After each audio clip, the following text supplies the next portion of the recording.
So anyway, so I'm going to give you a little bit of an outline of the chair. There are two major missions of the chair. The first one is to document and understand the biological and psychosocial basis of sex and gender differences observed in vulnerability to different mental disorders and particularly stress. So we have listened to, schizophrenia, gender difference, violence. My main field of interest is stress, so I'm in the gray zone before you get too sick, okay? Trying to catch people when they are in the gray zone. And I'm trying to look at sex and gender differences in responsibility to stress, leading to sex and gender differences in vulnerability to various mental health disorders.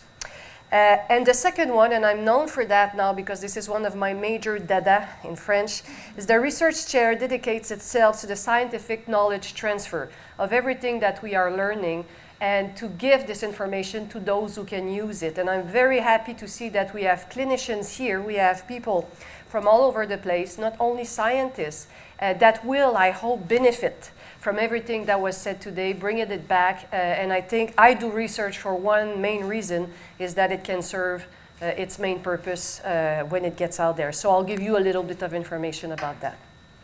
So just to go with stress, the popular definition of stress, and I will not go into the greater detail, is time pressure. So everyone thinks they know what stress is. The people feel stressed when they don't have the time to do everything they would like to do in the allocated period of time for that event that they had put together.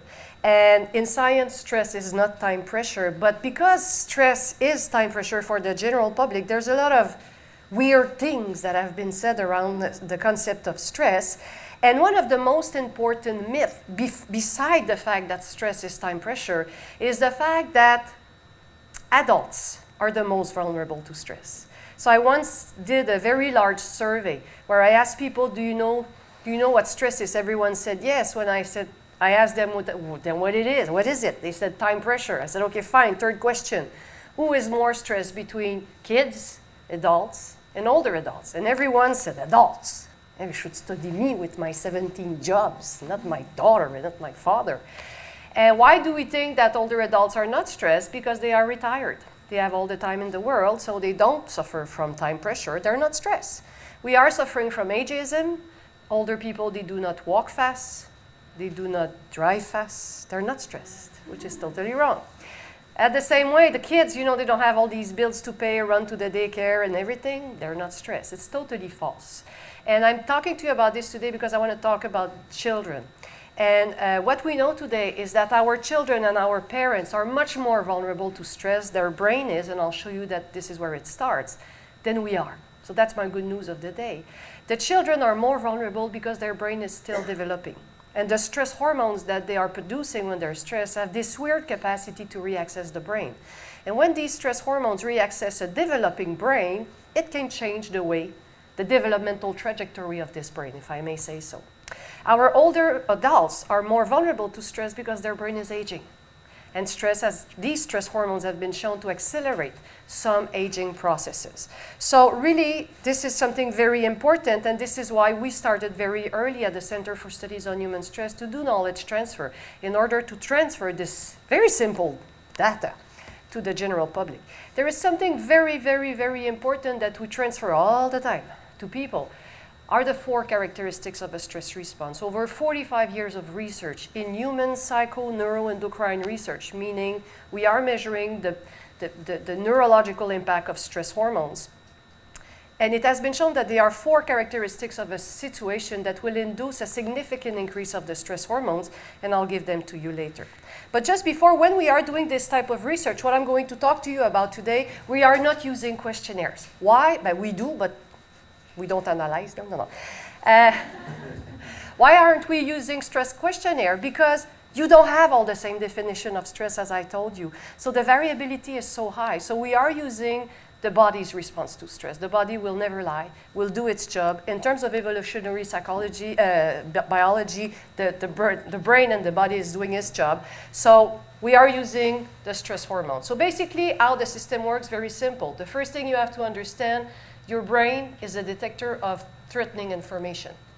Your brain was not developed to fill out Form 226 on the corner of a table. It will do it until it's facing a threatening information. The moment there's a threat, all the attention will go on this particular information, and the brain will mount a stress response. What does it mean? When the brain detects a stress, it will produce hormones that will go activate the adrenal glands, which are two little glands sitting on top of your kidneys. And when they receive this message, the adrenal gland will produce the stress hormones. There are two types of stress hormones that are studied. The catecholamines, the adrenaline, noradrenaline. I will not talk about this today. And the one that is mostly studied is cortisol. Why? Because contrary to adrenaline, cortisol has this very, very interesting capacity to reaccess the brain very rapidly. So within 8 to 10 minutes of production, it's a steroid. So it crosses the blood-brain barrier very, very easily. So it crosses the blood-brain barrier, and it reaccesses the brain. And when it reaccesses the brain, it has a very interesting preference for these brain regions that are involved in learning and memory and emotional regulation. So the frontal lobe, the hippocampus, and the amygdala. So the story became very interesting that, when you are stressed, you produce a stress response that go back to your brain, and that could change the way you will interpret the next situation, so that the glass will become half empty or half full, depending on the impact of these stress hormones. It would take me just an hour to describe to you the effects of these stress hormones on particular cognitive processes. This is what I've been doing for 20 years, but this is not what I want to talk about today. But this is one model for the depression or the vulnerability, not the development, but the vulnerability to depressive, burnout disorder, cognitive development, etc. Okay? What we know is that a significant proportion of all people suffering from depression produce too much stress hormones, as if the system is kind of having many problems with this system. Now, what I want to tell you, and what we try to transfer to the public, and we have done many programs with kids, and I'll come back to this. This is very interesting, but it gets boring after 2 days. But the interesting part is this following. What are the characteristics of a situation that will induce this response? It's not true that you will all respond to the situation with the stress response. I would take 2 people in the room and say, okay, do whatever you want, give my talk. If you are introverted and very shy, you will stress. But if you are extroverted, I will have to stop you. Okay? So it's extremely difficult to study. So it's been a while that we tried, but there's 40 years of studies have shown that there are 4 characteristics of a situation that will make you produce a stress response, whoever you are, whatever you do, whatever your age. They are universal. If you find a 5th one, call me. And I challenge you to find a situation in your life that you find to be stressful, that you cannot explain by at least one of these characteristics. They are additive, meaning that the situation doesn't have to have all 4 characteristics in order to induce a stress response. The more you have, the worse it is. That's it.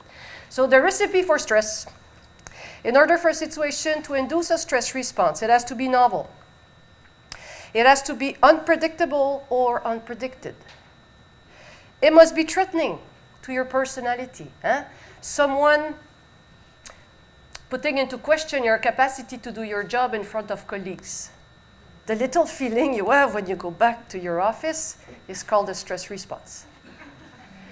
And the most important one, you must have the feeling you don't have control over the situation. In order to help you remember this, stress don't go nuts. And I have acronyms in French, and I'm working on a Japanese one. You're gonna remember this.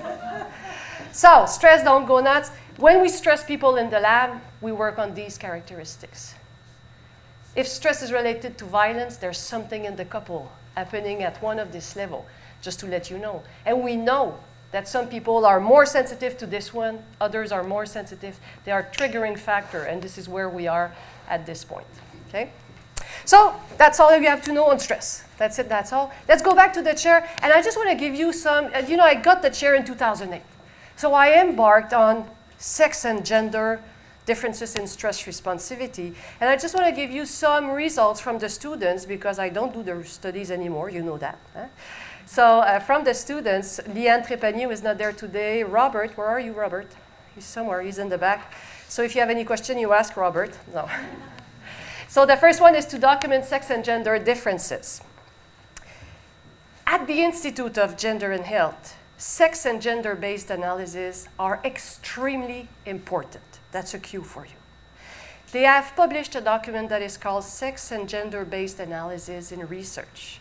If you want to submit a studentship, a grant, you have to read this document.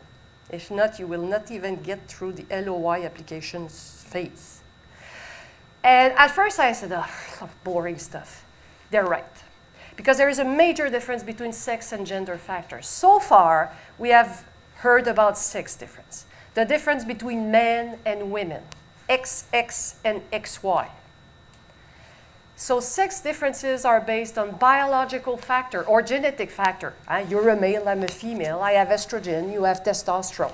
So anything that is biologically based is sex related. But we are also different on gender factor. The fact that when I was young, we put a Barbie in my hand and the truck in the hand of a boy. So these are related to gender role and gender identity. So they're more socially driven. But so they refer, I would say, to masculinity and femininity. I'm an assertive woman. I have more masculine traits. That would be about it. That's, you know. And there's sexual orientation as well, gender identity. So all of these factors, and I don't have time to go through all this, are gender-based factors. If you want to do research on gender or sex difference, I think you have to take both into account. At least what I've learned is that when you do, it starts to be very much fun.